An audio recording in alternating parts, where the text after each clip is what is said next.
President Bush will tell you that the first time we met, I looked a lot younger.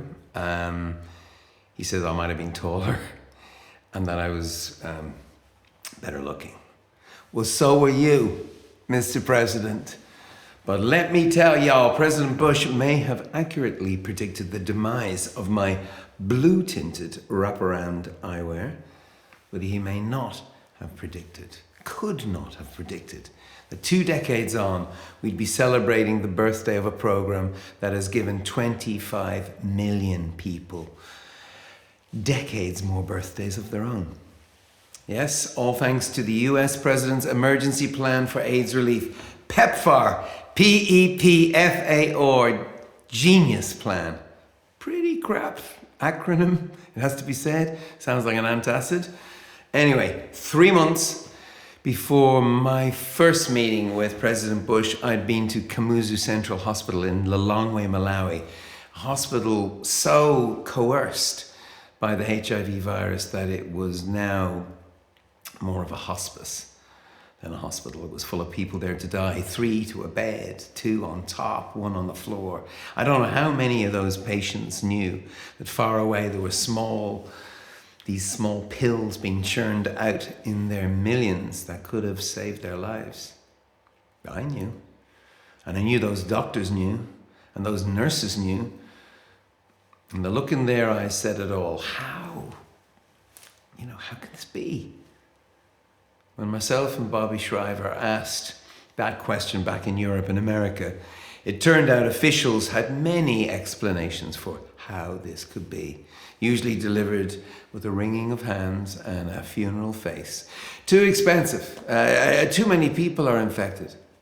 And even if it wasn't, it's just not possible to get medicines to those places. The health systems are too weak. And even if they weren't, the people are too poor and uneducated, Bono. They wouldn't know how to stick to a drug regimen, even if they could get one. And if they did, well, until there's a vaccine, the only real answer is prevention. Bollocks. I can't tell you how many times and on how many capitals, in how many capitals, AIDS activists heard these kinds of excuses. Excuses that were dressed up as reasons to make them reasonable, to make them respectable. But the activists knew, the health workers knew, there's a big difference between a reason and an excuse. President Bush, he knew this too. One thing I learned about President Bush pretty early on is that he was not that interested in excuses. When he looked at this virus sweeping the continent of Africa, he didn't just see a human tragedy. He saw a future of failed states that didn't need to fail. He saw the loss of US allies. He saw HIV/AIDS as a security threat. Colin Powell, 4-star general, called HIV and WMD, for God's sake. Very helpful description. The president had put together a kind of command center headed by Dr. Condoleezza Rice, Josh Bolton, Anthony Fauci around the corner, Mike Gerson around another corner. Oh God, Mike Gerson, how he is missed in the room.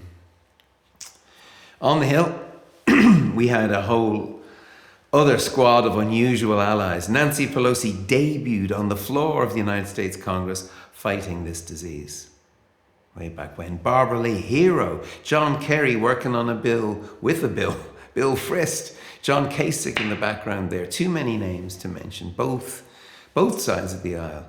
No excuses, was the president's mantra. I want real authorizations, real appropriations. We'll get the drugs on bicycles and motorcycles if we have to. Permission to make your life a misery, sir?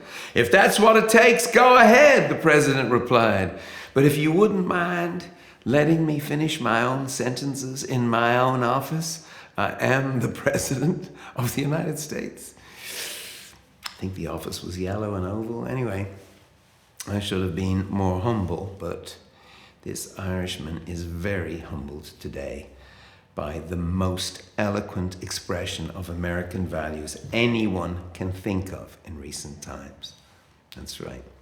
The most brilliant outpouring of American ingenuity. That is PEPFAR. Yeah, it's an okay acronym for the single largest health intervention in the history of fighting a single disease before COVID. Its long-term success, though, its long-term success depends on something much more mundane. Partnership between the US and Africa, between activists and experts, and, more importantly, in these days, we search for civility. PEPFAR is a partnership between two political parties who thought they had lost the habit of working together or even getting along. You see, we find common ground reaching for higher ground. But as you know, the ground is shifting. So you'll be hearing from us at the One Campaign and Red about the upcoming authorization. We need this. So, this gathering is an anniversary, but not an ending, a renewal of values and vows, but not a retreat. Thank you to everyone who got us here today, but especially thank you, President Bush. I once mumbled to you the obvious. I write music, you write history. Well, Mr. President, so many of us made a song and dance out of all this. But you made all those lives sing. And for this we all thank you. God bless you.